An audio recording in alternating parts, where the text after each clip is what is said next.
Estática de fluidos. La estática de fluidos estudia el equilibrio de los fluidos a partir de los conceptos de densidad y presión. La parte de la física que estudia los líquidos en equilibrio se conoce como hidrostática. ¿Qué es la hidrostática? Los líquidos pesan. Por ello, cuando se encuentran contenidos en un recipiente, las capas superiores oprimen a las inferiores, generando una presión. Presión. Presión es fuerza por unidad de área. Dicha presión depende de la altura de la columna del fluido que se encuentra en la parte superior y de su densidad. La ecuación estaría representada por P igual a densidad por gravedad por altura, donde se enuncia que la presión es proporcional a la densidad multiplicada por la gravedad y por la altura a la cual se encuentra el fluido. Entendiendo la presión hidrostática. Para entender mejor este concepto de presión hidrostática, se hacen agujeros en una botella a diferentes alturas, para ver cómo estos afectan la presión. En el experimento número 1, se tomó un fluido de una misma densidad, es decir, agua con colorante rojo, y se hacen dos agujeros, a 5 y a 15 centímetros de altura, mientras que en el experimento número 2, se toman dos fluidos con densidades diferentes, agua y aceite, y se hacen los agujeros. Echando número. Experimento número 1.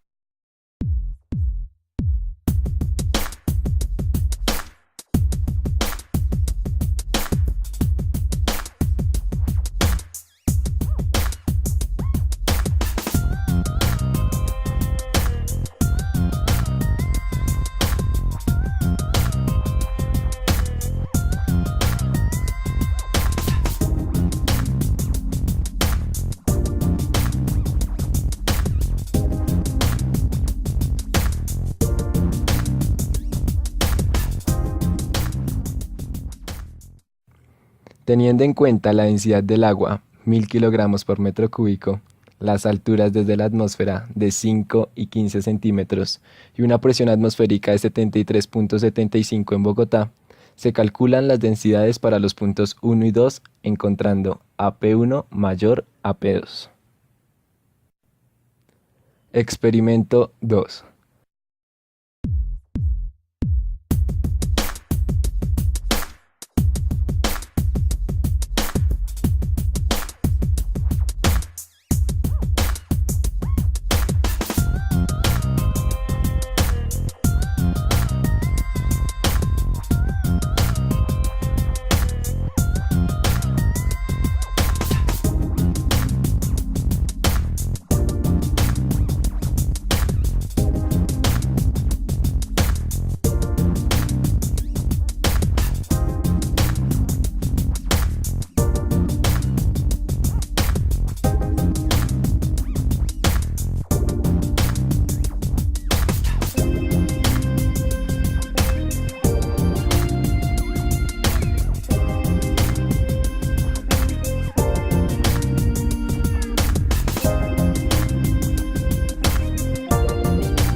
Se repite el procedimiento anterior, pero se usa aceite, con una densidad de 850 kilogramos por metro cúbico, y nuevamente agua con un colorante rojo.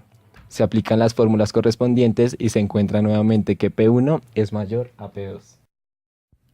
¿Y qué pasó?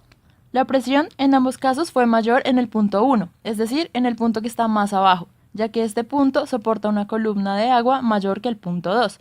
Ahora bien, en el experimento 2, dicha presión se vio afectada a su vez por el cambio de densidad de uno de los fluidos, en este caso el aceite, que era menor que la del agua, por lo que al ser la presión y la densidad directamente proporcionales, una densidad menor disminuye la presión, así las alturas sean las mismas. Con esto se comprueba que la presión depende tanto de la densidad del fluido como de su altura.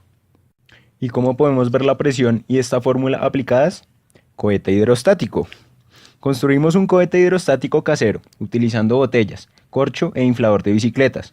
Las botellas se cortan, se sitúan una dentro de la otra y el pico de la botella interior se introduce un corcho que a su vez tiene adentro la aguja del inflador de la bicicleta. Al llenar el cohete de aire, estamos aumentando la presión en su interior, como observamos en los experimentos anteriores, donde P1 es mayor a P2. Así que cuando la presión llega a un determinado valor, el corcho salta y el agua es desplazada contra el suelo. De esta forma, se realiza una fuerza a la que se le opone otra fuerza igual, en sentido contrario, ya que la presión hidrostática se presenta perpendicular a las paredes de la botella, lo que hace que las fuerzas laterales se cancelen y la fuerza vertical hacia la punta y el tapón hacen que el agua se desplace e impulsen el cohete. Por lo tanto, se dice que la altura que toman los cohetes es directamente proporcional a la presión a la que son sometidos.